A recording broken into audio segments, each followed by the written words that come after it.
How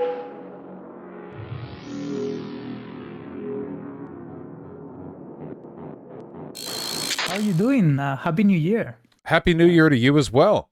Hope you had a wonderful holiday season. We're scant on time, so I say you hit me with it. Um, blow my brain open. What do you got? Okay, well, so I mean, I would like to start with a little bit of a recap and a little bit of a reconsideration of the stuff that we said last time, so that we can make sense of whether we are in the same ground or not. And also, I want to see if you are adopting these theories that I'm presenting to you, and if you are finding them useful at all. So let's start with one of the main questions that we had last time. By the way, I cannot see you. All right, here. Hello. Hi.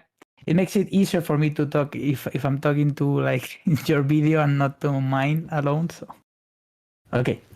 So I mean, I was just saying that one of the main themes that we covered last time that I think was really I think it's a really important question to answer is why is it important? Everything that I said last time, okay, we talked about the labor theory of value, the theory of exploitation, and you asked the question, why is this important? Okay, what is the use in all of these things, and what can we do with it? And I want to retake this specific question, okay, so that we can provide more insights into it. So the first thing is that, okay, I believe that we should take this because it is, for me, more accurate in scientific terms, okay? The framework that I laid out to you last time, which is the classical and Marxist economic school framework, this framework, I believe, it's more scientifically accurate than pretty much all other schools out there. It doesn't mean that it has all the answers to everything. It doesn't mean that all other schools don't have valuable insights. They do. And actually, some of the insights that we take in the modern developments of the classical Marxist school are taken from different schools as well, okay? From Keynes, many insights are taken from there. And but I do nevertheless believe that this is more scientifically accurate, okay? And not only that, but I believe this is really useful because it provides us, okay, and this is the main theme that I tried to touch on last time, that it provides us with a radical understanding of the types of societies that we live in, okay, that goes to the root of the functioning of these societies in order to give us adequate descriptions of the symptoms of some of the problems that we suffer in these societies and that we want to get rid of. I don't know if you're in agreement with what I've been saying so far. No, well, I don't remember all of the precepts necessarily with this framework for analysis. I remember agreeing with you on some of the stuff, but I don't know if I ever got fully moved over on the idea of like there being a predictive value or a necessary utility when it comes to the labor theory of value and the relationship between price and value. I mean, I understand the Okay. analytic value. I know it's useful to talk about in some instances. I don't know when you would necessarily apply it, like what problems you would look to solve by using it. Okay. Okay. So very important because this is exactly what I wanted to get to. So why don't I first finish this answer, okay, to the why it is important, and then we can get on that detail so that I can fully outline to you the argument so that you can see it and judge it on those grounds and see if it is something that you want to adopt or not. Because last time we got to touch on the basic description of the theory, but we never really got to a full defense of it, okay, both theoretical and empirical. So let me just say that when I mean a radical understanding of these societies, what I mean is an understanding, okay, that is not based on the surface level of these societies. Okay, we don't just focus on what we see immediately in front of us. We try to go to the inner mechanisms, to the inner processes that make these societies function and that make them viable and that make them exist in reality, right? And this is important because if you focus only on the surface, which I believe a lot of schools do, or at least that is the main theme of a lot of schools, and here I can actually, make specific contrasts of the school of thought that I believe in with the neoclassical and with even some heterodox schools that I don't subscribe to.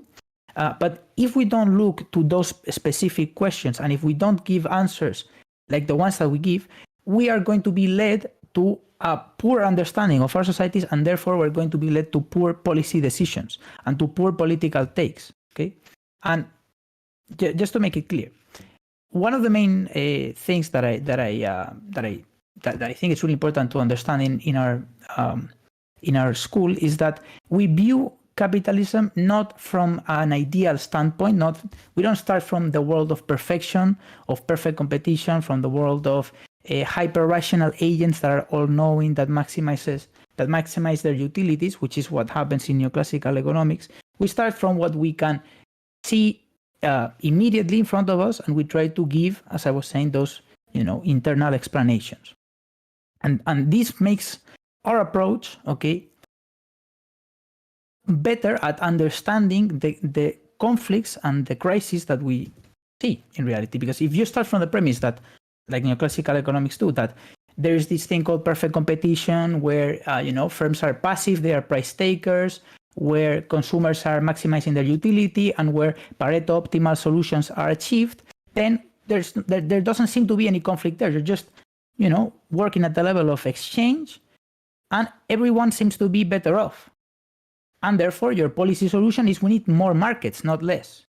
And we need more entrepreneurs and more profit-driven investments and all of that. And we need less of other things. That is immediately going to be the answer, right? And when you're asked, well, then how can you explain unemployment? Because neoclassical economics, at the level of perfect competition and that, they don't have an understanding of unemployment. Then the thing is, the problem is the world. The problem is that we have, in the real world, there's something wrong, and we need to make it so that we get this perfect capitalism, right? Our understanding immediately contradicts that entire framework and says, no, the world is what it is. So we cannot judge the world based on a perfect version of the world. We have to judge it on its own terms. And if we look at those terms, we will see a completely different picture. Do you see where I'm going? No, I fully agree. I am not at all under the impression that sort of like perfect sphereless cow in a vacuum neoliberal approach to economic analysis is effective, but that doesn't speak to what was said earlier. When would you bust out the labor theory of value to solve a problem? When would you use it to address or understand a situation that you couldn't through I don't know. Well, for instance, like it's not as though economists operate under this aforementioned sphereless or spherical cow in a vacuum system when they analyze economic problems either. Most economists, have updated the framework to the point that they're capable of acknowledging externalities and supply failures and the like, and other stuff that isn't a part of sort of like archetypal laissez-faire capitalist theory. When would the utility of this theory be most evident? First of all, take into consideration the fact that those things that you're saying are, the improvements that are made and so on and so forth. Those are like departures from the starting point of the ideal, right? And those departures are, in my opinion, flawed from the very beginning, because they keep as a point of reference that ideal, right? And actually, if for anyone that has studied economics at an undergraduate and at a graduate level, you will see that most of what you cover is the idealized version of capitalism, and then only in the end, and you can see this, you don't even need to go to university to check this for yourself. Just look at the textbooks, at the introduction, intermediate, and advanced textbooks, and what you will see is that the entire theory of perfect competition, of perfect capitalism, is built and presented as if that is how the world actually works. And then only in the end, on the last chapters, you see externalities, monopoly, and all of that. But that's a problem also. The problem is that when you view capitalism as that perfect system, then you see the world as an imperfect version of that. You know what I mean? There's no imperfections without a perfect point of reference, without a perfect version of that imperfect model.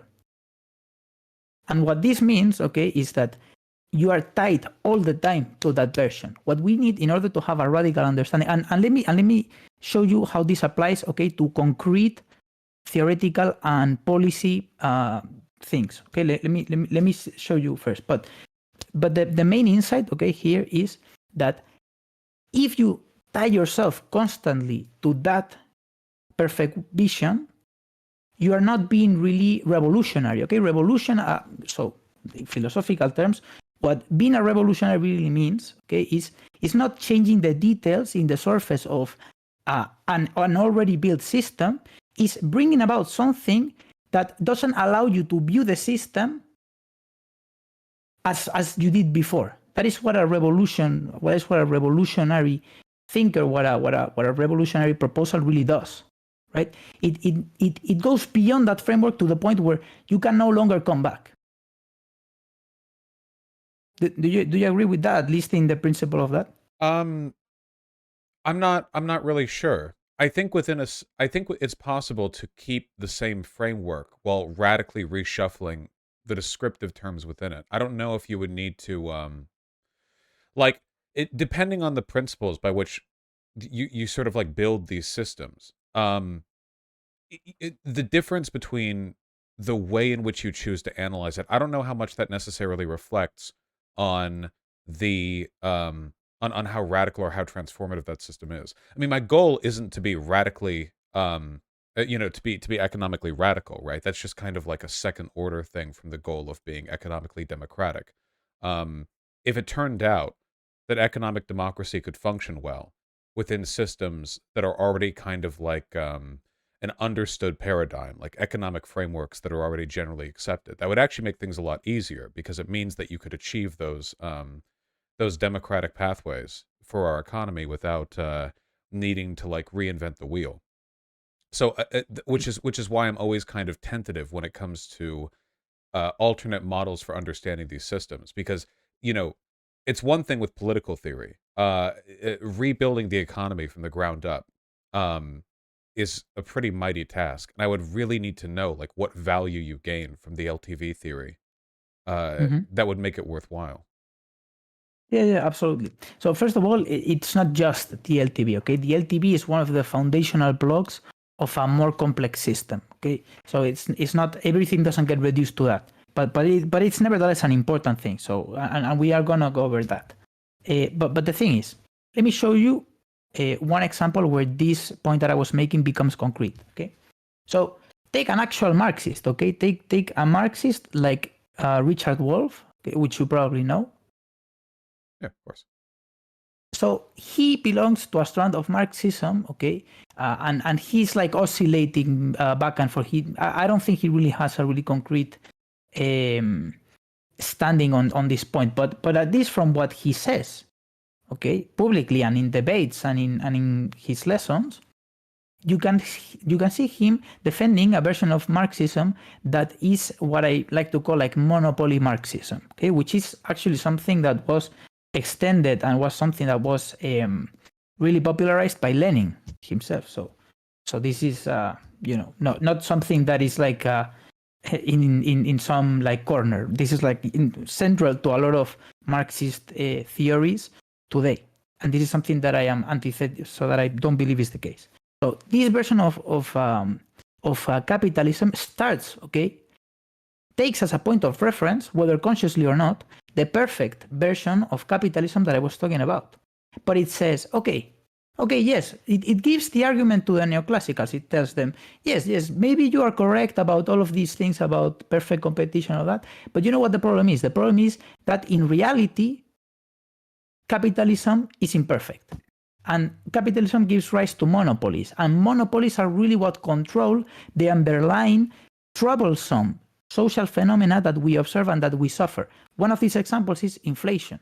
What is Richard Wolff's position on inflation? What did he say is the cause of inflation? I mean, he didn't give a really concrete answer, but when he was speaking about inflation, he actually made the argument, and I actually made a couple of videos criticizing this, that inflation was caused because there's like this extended, sort of like cabal of monopolies that rule capitalism, and that they decided to make prices higher.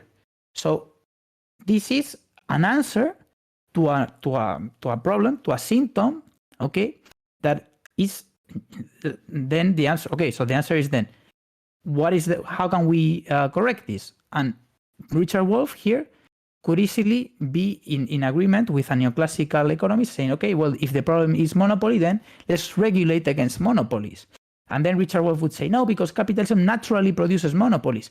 But again, if capitalism naturally produces monopolies, you can always go back to the question of, well, I mean, we just need to produce the right legislation to avoid this from happening, right? So it doesn't move beyond capitalism. It's just saying, well, I mean, there's this thing called monopolies, which are really the problem. But if you take away monopolies, everything else remains the same. Yeah, I agree with that. But again, I need a better solution then. If that's the issue, I could accept that flawed answer. If somebody said to me, and they could tell me, they could bring out these graphs and numbers, and they could say, okay, according to the economic models we're familiar with, this is about as good as it gets. Monopolies will always be an issue under any kind of economic system, whether it be market or command. But the best thing you can do is have a robust set of like legal rules that prevent them from forming.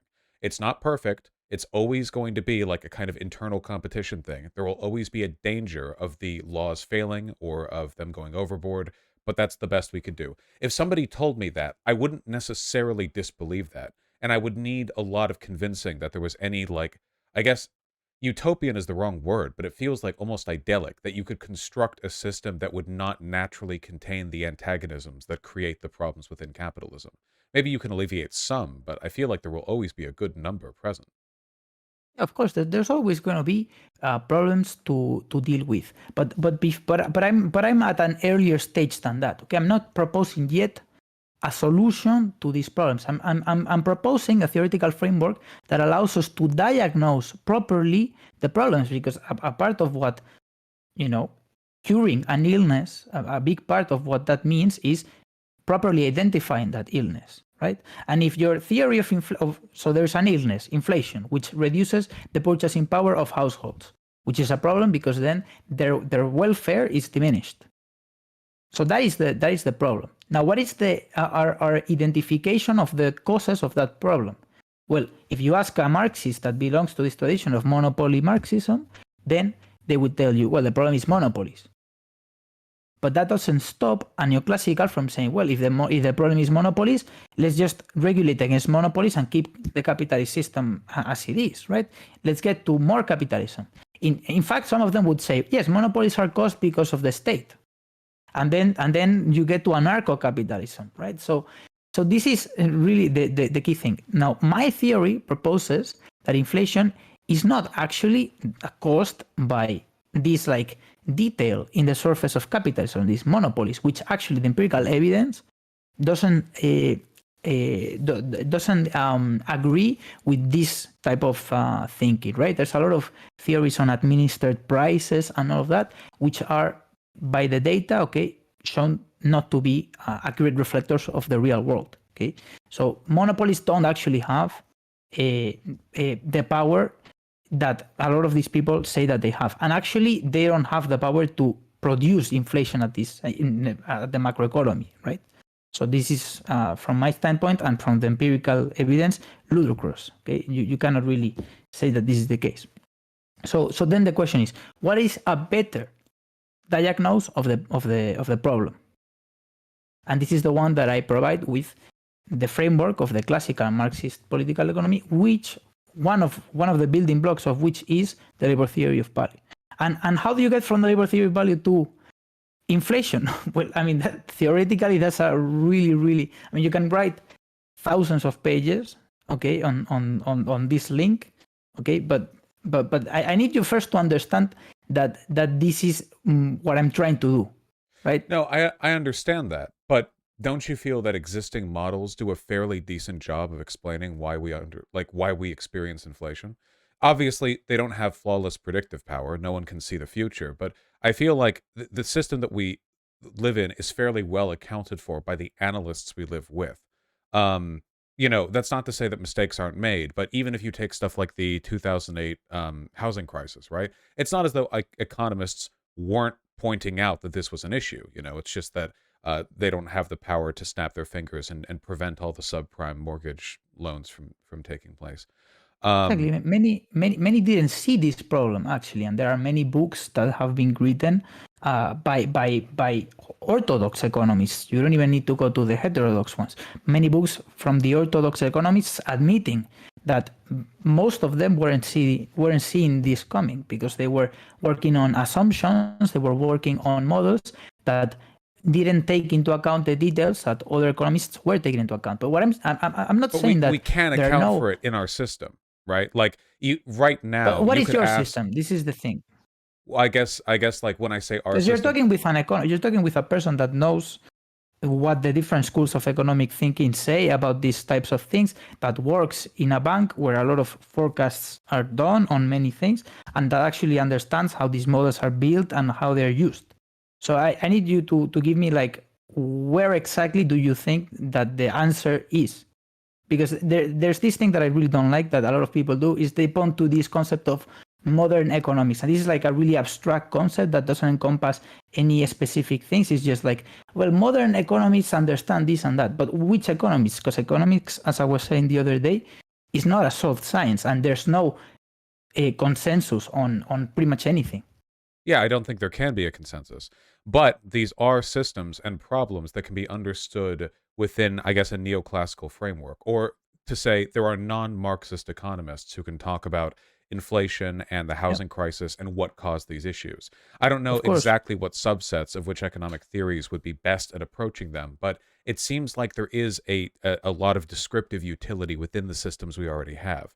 When I talk about stuff like this, I come at it from a sociological lens, which is to say, I don't think of these lenses as themselves containing like information or truth, more so that they're frameworks that you choose to adopt to give you more insight on an existing set of like descriptive factors. So, like from the sociological lens, right, you have like critical theory and you have structural functionalist theory, and you can make a choice to look at something from either of those angles. The angles themselves don't contain the information. They just give you hints on how to interpret the information that already exists in the subject you're looking at. And that's the way I think of econ theories. I don't think that any economic theory itself necessarily has like information within it that is sort of descriptively valuable. There's just differences in how much utility you get out of applying those theories when looking at the real world and the real economic problems we face. And that's what I want to know, because as somebody who does arguments a lot, like in what situations could I say, okay, well, the current economic paradigm cannot account for this. Like if I were to go to a regular economist, I guess any non-Marxist, and ask them about this or talk with them, they could not give me an answer. You need to turn to something else. There's a gap here that needs to be filled with another interpretive lens. You know what I mean? Yeah. So, I mean, first of all, I would say that it's not just about giving an answer, because anybody can give an answer to anything, right? This is what religious people have been doing for the entire history. They have been given an answer to everything that we don't know by saying it's God that did it, right? So, but the fact that they gave an answer doesn't mean that the answer is as valid as every other answer. There are ways in which we can discriminate between answers to discern which ones are better. And what I'm saying is that I believe that my school of economic thinking provides better answers, not necessarily to everything, okay? And I'm not saying that all other schools are completely clueless, because that is absolutely not what I'm saying, and something that I haven't said at all throughout my academic career. But what I mean to say is that if we look, okay, at these questions from our lens, I believe that we can get more analytical depth, and that we can devise theories that have a predictive power and that actually are better descriptors of the world. Okay, and one of the issues that I was talking about was precisely the issue of inflation in this case. But we don't even need to go to inflation. The other day I talked about unemployment, And he also talked about recurrent crises. And one of the main things that we can explain in a very natural and in a very satisfactory fashion, which other schools cannot, is the source of aggregate profits, right? Which is important because aggregate profits are what drive capitalist economies. Profitability is what drives capitalist economies. And nevertheless, many schools don't even deal with what is the source of aggregate profits. In neoclassical economics, aggregate profits are treated as something that, it's like sometimes it's assumed that it's there, that firms, when they earn profit, it's like they deserve that profit somehow. And in other instances, they make this distinction between accounting and economic profits. And they say, okay, in a model where there is constant returns to scale, okay, and there is perfect competition, and there is a well-behaved production function, in that particular environment, you will have zero economic profits. So in that particular environment, economic profits should be zero. So there's no economic profits. But the Marxists come and say, let's assume, okay, for a second, a lot of the things that are assumed in a more capitalism-friendly framework, okay? Let's assume that commodities exchange at their values. First of all, there's no unequal exchange. Let's assume, okay, that people trade voluntarily and they make trades so that they can actually obtain more utility from the things that they are purchasing than than what they had before. Okay, let's assume this environment. Okay, and let's even assume you don't even need to assume perfect competition. You just need to assume what we call real competition. Okay, which is how competition actually works. Let's assume all of these things. Even in that world, okay, even in that world, you can still find an explanation for why there must be a material basis to monetary profits, which is surplus labor, which is surplus value. And this, okay, is something that is naturally drawn from our framework, and other frameworks completely ignore the question or immediately just build the system in such a way that there cannot be profits. That profits is like an anomaly. And if profits are found in the real world, then that is because the world is imperfect. Yeah, I don't disagree with that. I mean, it seems like anytime you try to construct an economic theory that has a mathematically precise equation for determining economic outcomes, you're going to run into trouble because there's always kind of friction at the ends. I mean, I know, at least from arguing with enough libertarians, that sort of like Econ 101 perspective on how the world works is usually really, really flawed. But I don't know where I would make that jump. I mean, you've said yourself that you could write 1,000 pages on tying together the LTV and inflation rates, you know?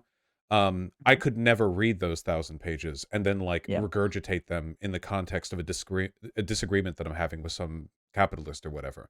I would need to, like, when could I pull that out? You know? Yeah. Like, Yeah. when could, like, not to sort of cheapen the value of this information with my with my predilections, but when could I epically own someone with a realization or like a showcase of their ignorance because they don't understand these theories?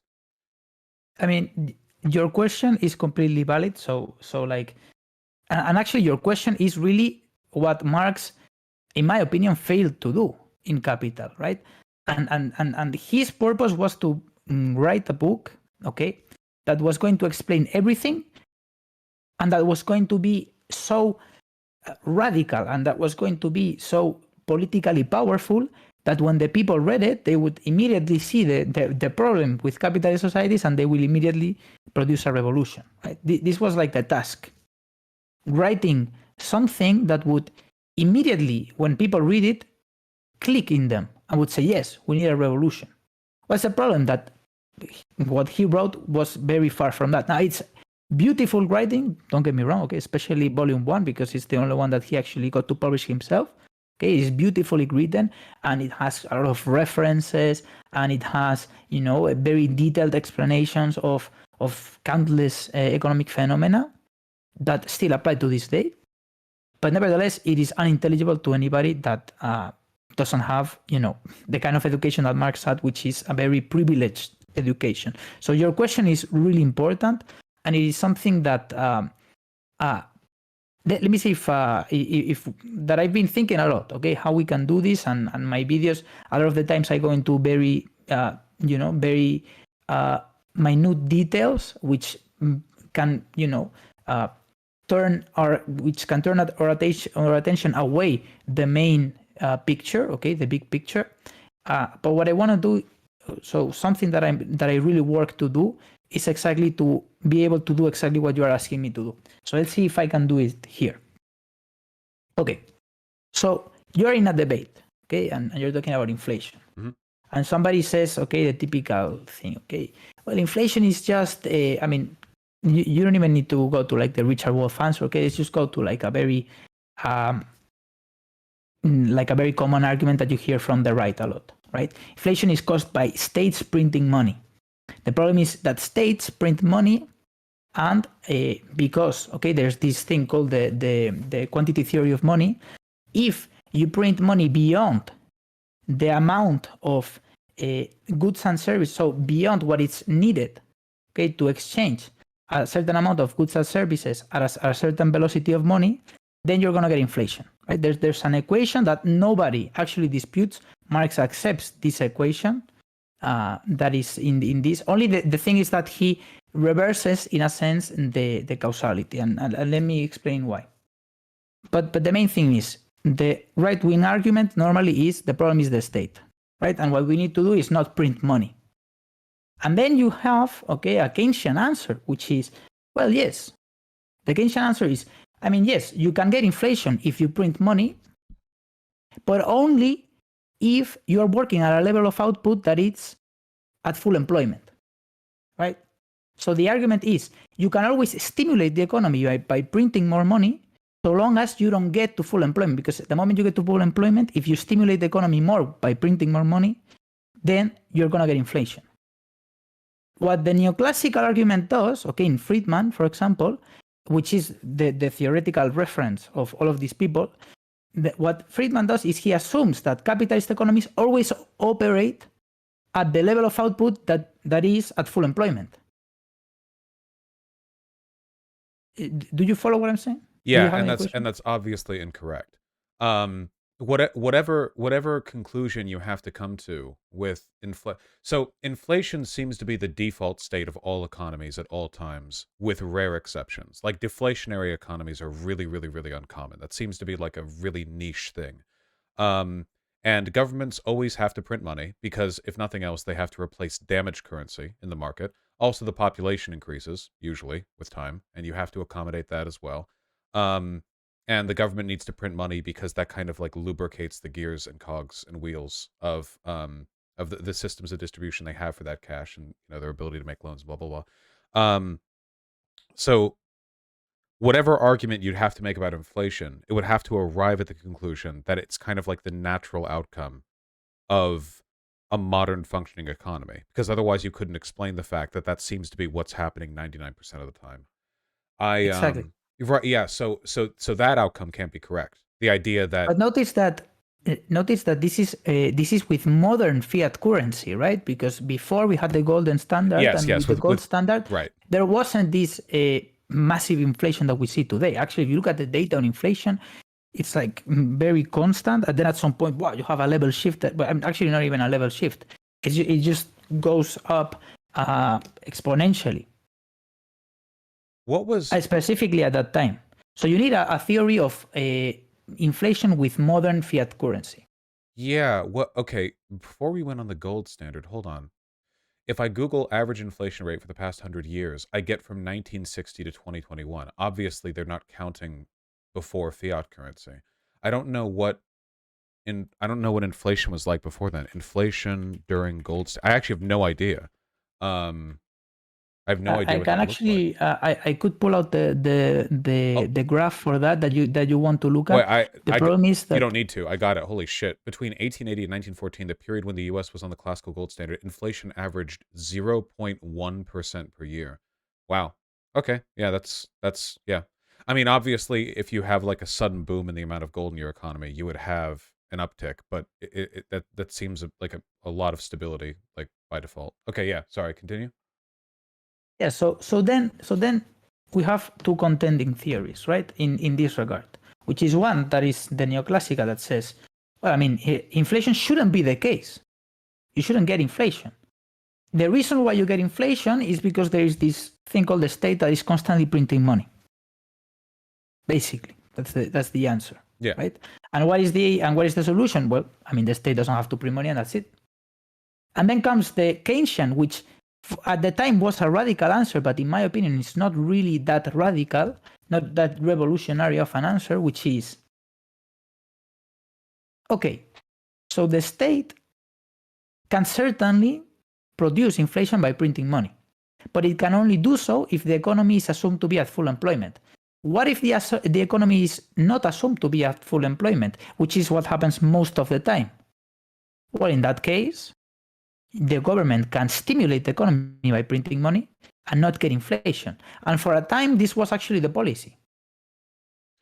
This was the policy. Is that And then true? they came with the that's Keynesian, right? The idea that yes, the government... that's the Keynesian. That's not my answer. Okay. Okay, no, but that's right. Answer. That's what they thought. Yeah, where the government has a responsibility during economic downturns, which have lower employment, to stimulate the economy by printing and spending, because in doing so, the economic uptick compensates for the inflationary forces of printing a bunch of money, and it kind of works. I mean, it doesn't work perfectly, but it's something. You know, it's not like totally without value, I think. Exactly. The problem is that it misses out on a key concept that is not missed in the classical and Marxian tradition, which is why the modern version of the classical and Marxist theories on inflation, the modern version of this, which is developed by Anwar Shaikh, okay, this version takes this into account, okay, when he talks about modern money. And this is there is a really good book that I always recommend, but it's a very technical book, okay, which is called Capitalism, Crisis, Conflict, Competition, Conflict, and Crisis. Okay, so capitalism, conflict, competition, and crisis, or in some order.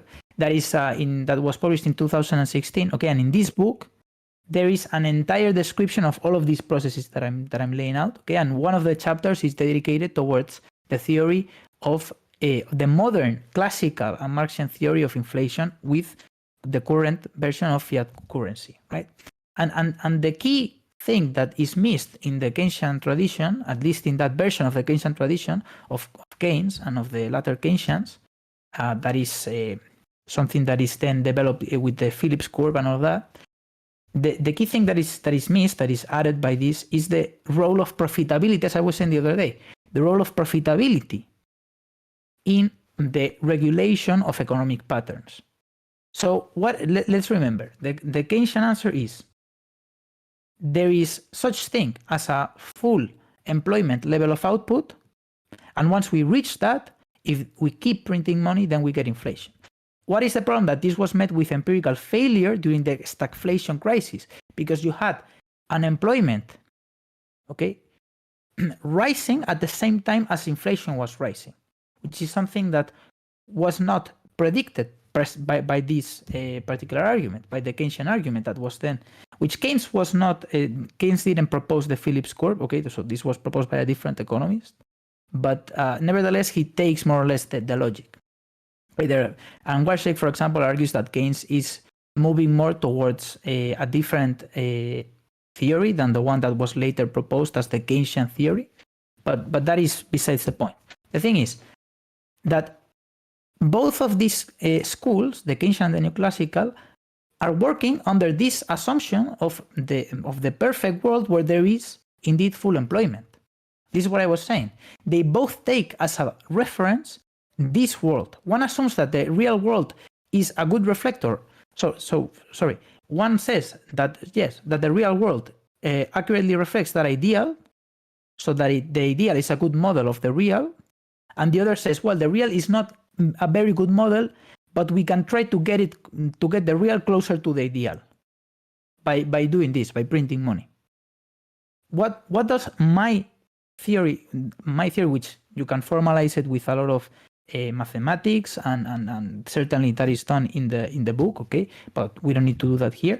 Let's just get like the insight. The insight is that the level of output at which, once you reach that level of output, if you print more money, you get inflation, is not determined by full employment, because full employment, as I was saying the other day, is an utopia. It's a utopia in capitalist societies. Full employment cannot exist because capitalist societies are characterized by this thing called persistent unemployment. But yeah, they need frictional unemployment so that there's always the threat of death and starvation if you get fired from your job. If full employment exists, then there's no actual threat to losing your job. Yes, and it's not just frictional unemployment, okay?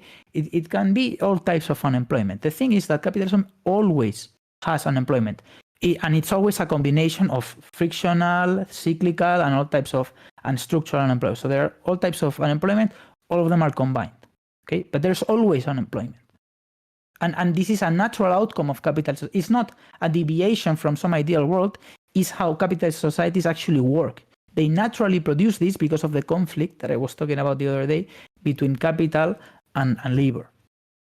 Okay, which, by the way, you can also formalize and test empirically, right? And this is done also in the book. But the thing is, since we cannot get to this full employment level of output, this full employment level of output is not accurate. Okay, it's not something that you can actually reach. Then you need to tie inflation to some other level of output.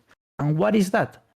Okay, well, it is a level of output, okay, that is determined by the interaction between the profit rate, okay, and the what we call like the growth capacity utilization rate, or the growth utilization rate, okay? So it has to be tied to like real phenomena that actually exist, and one of that is the growth of the actual amount of stuff and how you can actually use that in order to produce the physical quantity of output that is in that equation, and then to the profit rate, because as I was saying, the profit rate is what drives investment. So obviously, growth is going to be positively affected by higher profitability, but you also need to take into account, okay, the growth utilization rate, and you also need to take into account the constant fighting and crisis that is inherent to capitalist economies in the conflict of capital versus labor.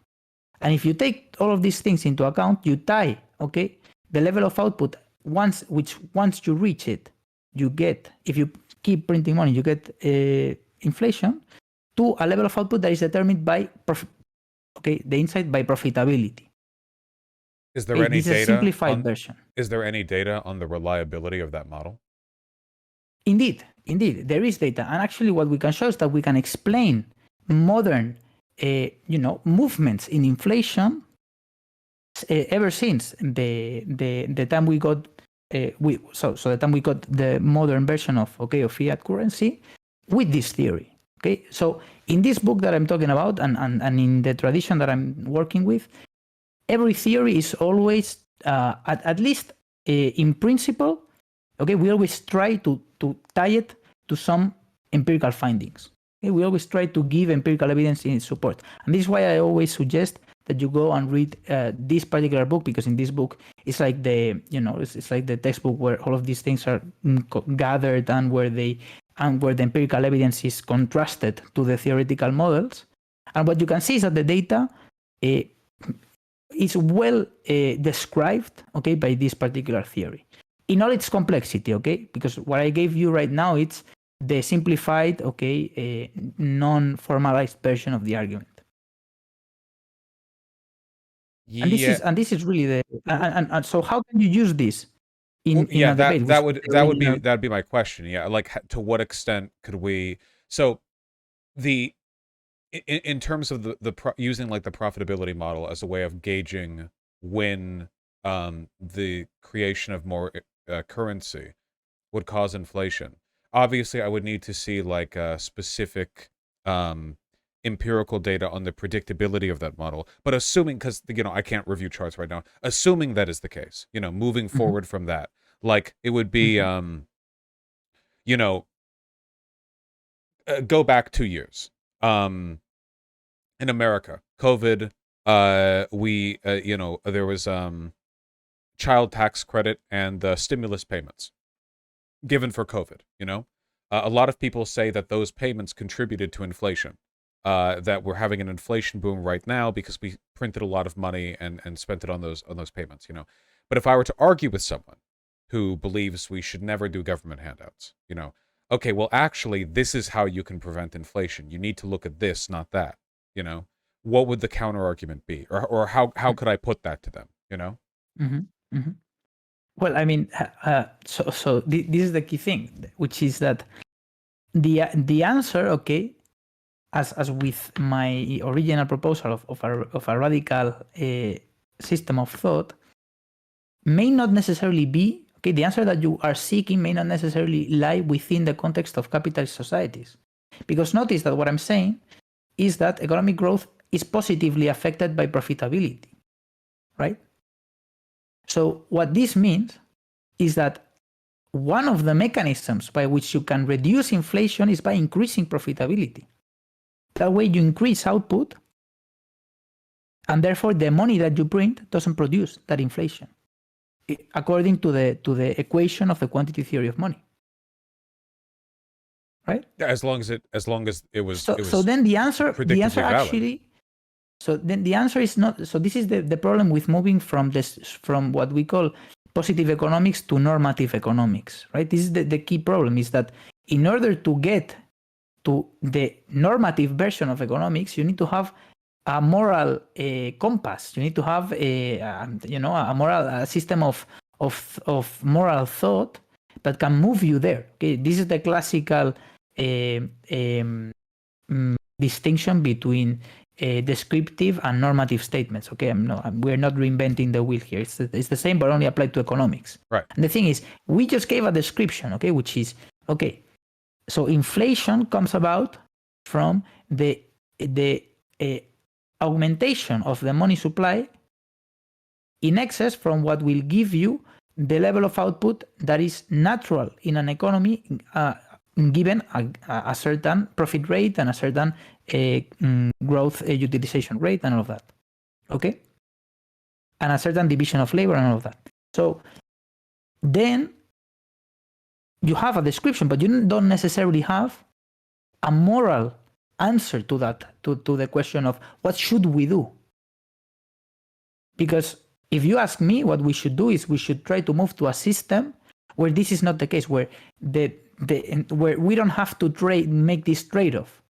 Okay, oh, right, you want more economic growth, then increase profitability. And how can you increase profitability? Well, then diminish workers' rights, increase the intensity of the working day, increase the length of the working day, which is what many politicians today want to do. Mm-hmm. They want to get us back to a time where we were working more than 8 hours a day.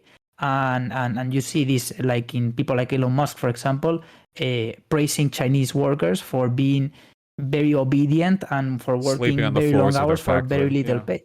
Exactly. So, but you know what? That is, if what you want to get rid of is inflation, that is a correct answer. But the thing is, in what terms do we want to get rid of inflation? What do we want to sacrifice? Because our answer is not going to be perfect. Do we even want to get rid of inflation? Isn't this a small amount of it good? Exactly. But you know, but all of these questions are allowed by the framework that I was just proposing. Because if you work with a different framework, you don't even get to this level of detail in the moral questions that you can ask and the answers that you can give, right? I guess, well, because if you work, it would hinge on the profitability model's predictive utility, I think.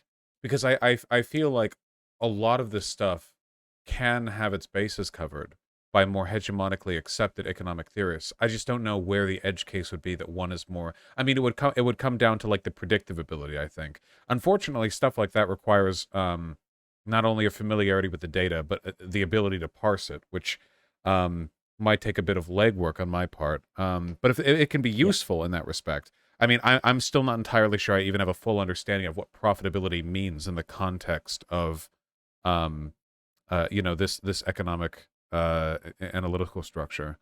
But if it could be understood and there was like a good like template you could use to epically own the capitalists in debate, then I think that's a good thing. You can actually do that, and this is precisely why I wanted to talk to you, because you are a very vocal figure in the online left, and you are a person that does a lot of debates, and in many debates, economic questions rise, okay, because it's inevitable. And you know, I think there's value, not in being an expert on these subjects, but at least in having an understanding of you know, some of the nuances of these subjects in order to inform the positions that you take in those debates. Because if you are on the camp of Richard Wolff, then you go to a debate, which happened actually to Richard Wolff. In one of the videos that I made critiquing his position on this issue, I actually provided a clip where he was debating with this guy, which is like I never remember his name, okay, but he's one of these manosphere people that has that actually talked to Andrew Tate at least once, and who is like you know, that dresses very well and talks about how capitalism is very good and how you should be Jordan Peterson? Working very no, not Jordan Peterson. It's a different guy. I don't remember his name. I don't want to invent a name that I don't know. But in this debate, okay, he was debating a very famous pro-capitalist guy, Richard Wolff, and they were touching on this subject, okay, of inflation, of the loss of purchasing power by household, and so on and so forth. And Richard Wolff was giving his standard answer of, well, you know, this is caused by monopolies who take, and you know what the guy said? And he was right. And this is the big issue that I have, that he was right. He said, of course not, it cannot be due to monopolies.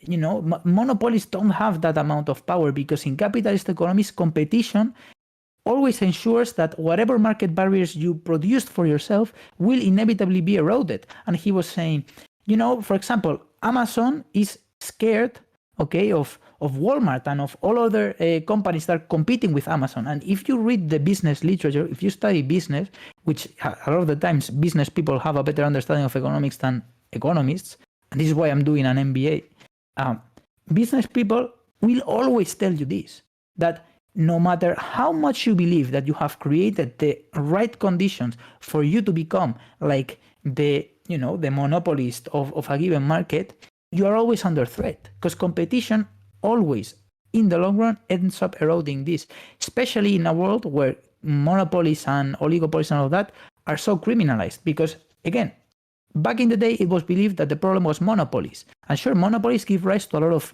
troublesome phenomena. And so what happened, that then the legislation was adjusted to criminalize monopolies and collusion and all of these phenomena. And yes, you can say, well, it's not perfectly criminalized. There's still a lot of, you know, legal niceties that you can employ in order to build these types of frameworks. But it is nevertheless not, in the long run especially, it's not a system that can work. Your business cannot remain a monopoly for long. And this especially doesn't apply to the broad economy. Assuming, of course, that there are limitations on the extent to which these corporations can self-govern, right? If you had like a corporate town model, you know, where you had a single business that monopolized vertically and controlled everything and then bought out the police and this and that, you could maybe maintain this forever. But even then, the monopoly is kind of a side problem, even within our system. Because the issue isn't whether the monopoly itself exists forever, it's whether the conditions of monopolization are inflicted on the consumer forever. Even if one monopoly is toppled every few years and replaced by another, that might represent tumult in the corporate sphere, but the effect on the consumer is that they remain under a monopoly. Maybe not always the same one, but a monopoly.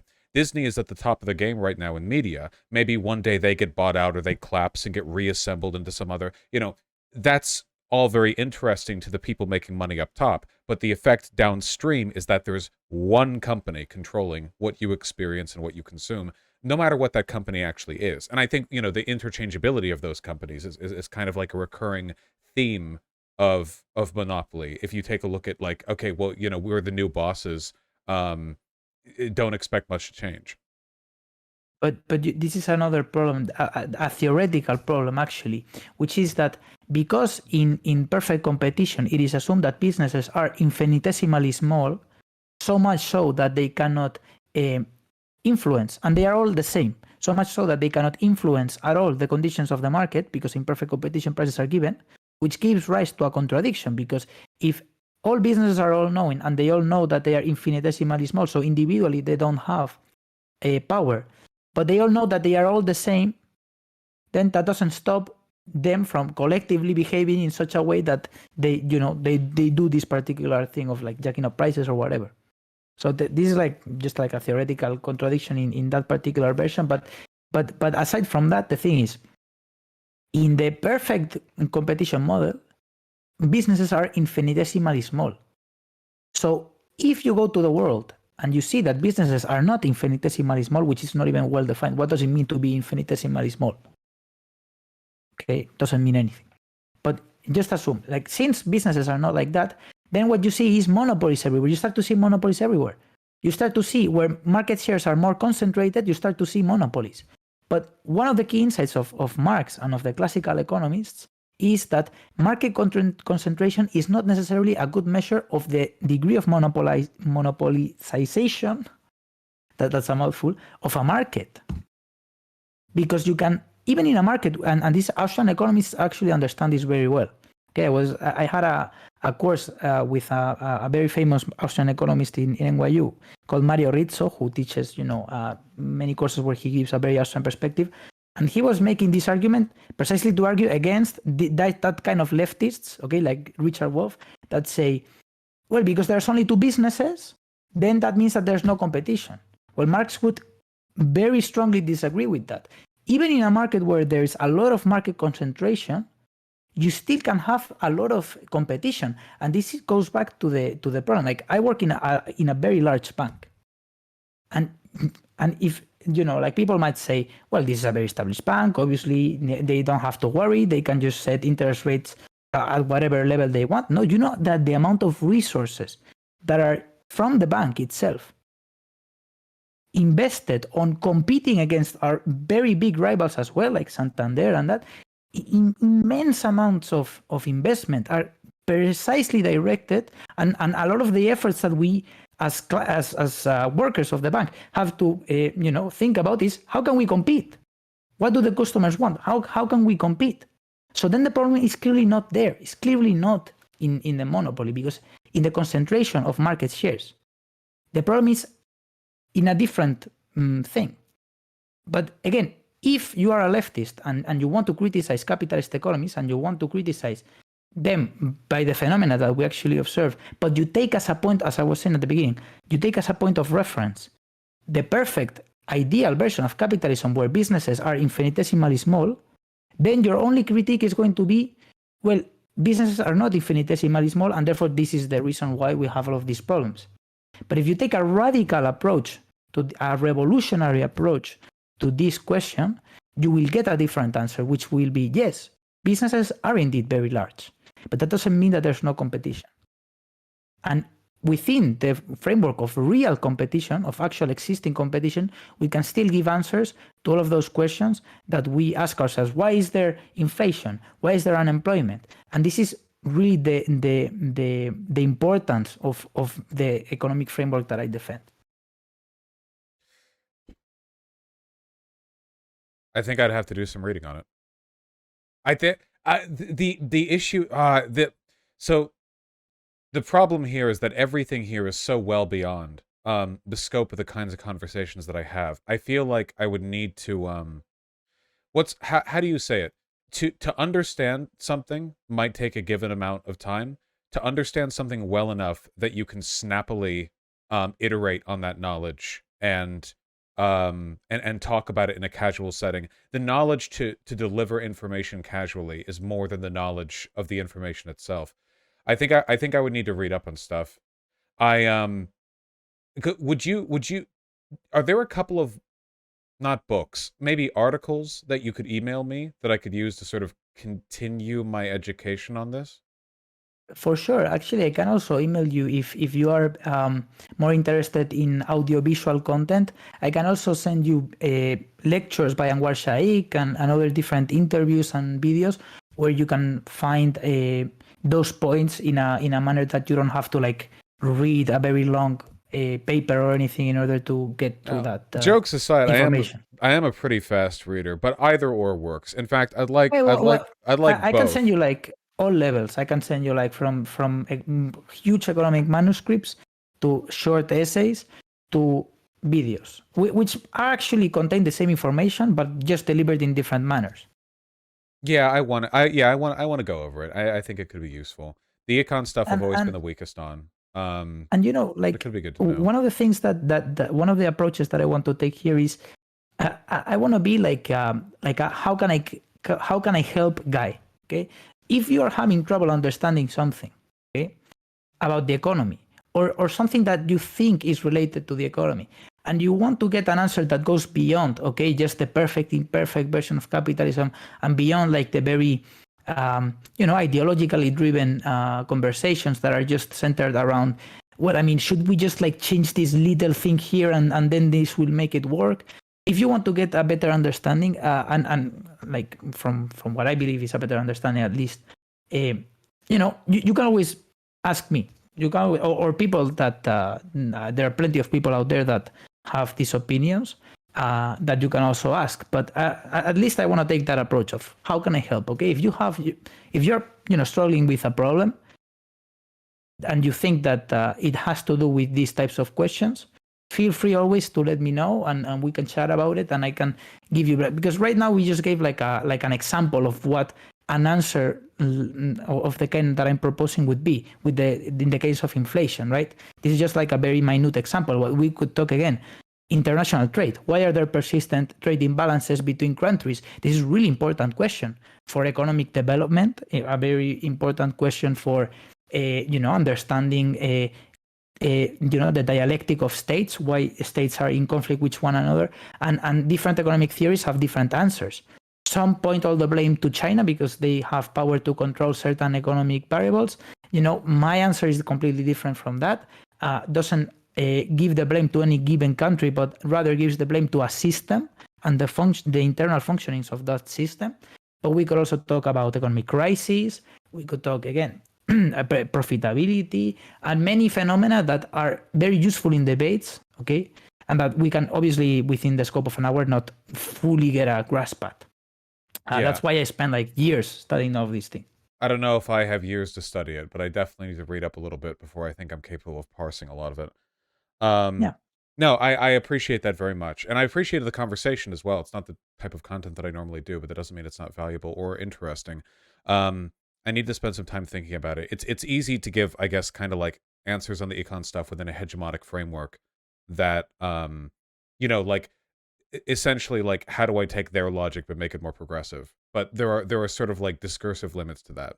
I guess like the closest comparison to like that I can think of would be with transgender people, where you can operate within like the binary model of gender in the West and be like, well, trans people are just born with the wrong brains and the wrong bodies. And you can get a bit of the right way with that. I mean, you can get closer towards equality with that than you could with a completely trans exclusionary model. But it's not the same as like, gender abolitionism or some kind of like radical model of re-understanding gender as a concept, which is more valuable in the long run because that's sort of what you're gunning for anyway. Not only that, but actually, just to finish. Sorry that I interrupted you there. Like, if you start giving them, like the framework of the conversation, if you give them that, then you're always working within that framework, and it's going to be very hard to move beyond that, right? If you accept the flawed premises of these people just to make your point, but in a manner that they can understand a little bit better, it's okay. Rhetorically it works, but it certainly is. I mean, they can even actually use it's a knife that. It's a weapon of two sides. Okay, this is what we say in Spanish. That it's something that can be used in your favor, but also against you, and they can use it against you, right? And if you talk on this subject of transgender people, if you accept that binary and you say, well, it's just people that have a different brain than what their body and all of that. I mean, that's actually like inaccurate. It's not that they have a different brain than what their body. It's just that they have a different identity, which is not the same as saying a different brain, right? But if you start to like give in those types of accepting like the binary, for example, and all of that, then that is ultimately going to be used against you, because they're gonna start asking questions that are right, and that there you are don't limits to really the paradigm, and once you run up against those, you have to concede points that you wouldn't have to otherwise, because there's a wall there that you can't get around. like. Yeah, okay. I look forward to seeing some of the stuff that you send me, and getting a big brain that's very wet and moist, so I can think hard. I really do appreciate you coming on. Chat's been thirsting after your suit the entire time you've been here. Thank you always for your wonderful presentation. Could you shout yourself out as well? Yeah, for sure. So my name is Victor Magariño. I have I studied economics and philosophy at NYU, and I also have a master's degree in economics. I'm working toward an MBA. I am working at the behavioral economics department of one of the biggest banks in the world called BBVA, and I have a YouTube channel that where I precisely talk about all of these issues, looking at them from the Marxist classical perspective. And I also talk about other subjects, not necessarily directly related to economic questions, but that is primarily what I do.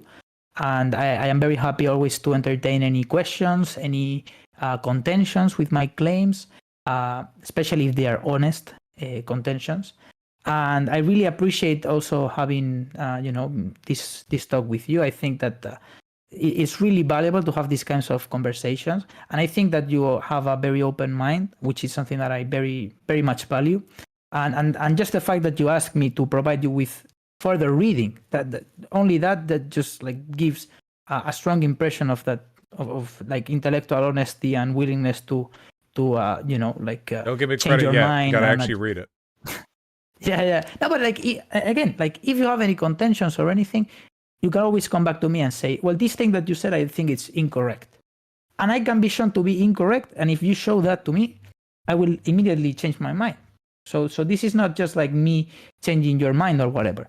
This is a reflective thing. Okay, you can always look at what I'm sending you, find problems within it, and come back to me and say, these are the problems.